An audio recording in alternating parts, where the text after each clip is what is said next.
No, I put him in simple dividend funds. Why? Because he's young, and not only that, the dividend funds generate a distribution every single month. At the same time, they're buying the right things, things that are profitable. Dividends are things that you share when a company makes money. So at age 16, he's really getting profits from banks. So I bought a mutual fund that actually did that, and it's simple management. And the thing is, they diversify for you. So they buy different things, and just to make your investment safe.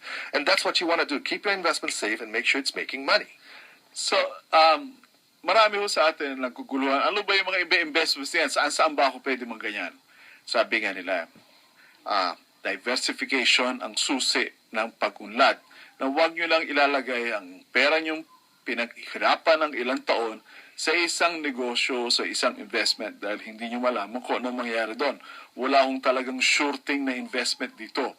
Ngayon, ang gawin nyo lamang ay tumawag, kusapin nyo yung mga investment experts nyo. Kami ho ay nandito na itong si Surinder ay napakagaling ho niyan. Handa ho siya magbigay ng payo sa inyo. Tumawag kayo sa aming numero na 778-554-1114 at ang mangyayari ho ay malaman nyo ano mga klaseng investments ang pwedeng ilagay ang inyong pera. Kumbaga, ikalat nyo ang inyong investment.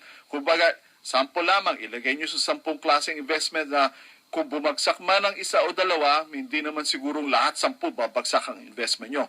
Kumbaga, yung risk o yung sugal na ginagawa nyo ay kinakalat nyo para kung umunlad 10 lahat, well and good. Pero hindi naman siguradong lahat ng 10 babagsak. So siguradong lamang pa kayo kaysa sa ilalagay nyo lamang yung isang investment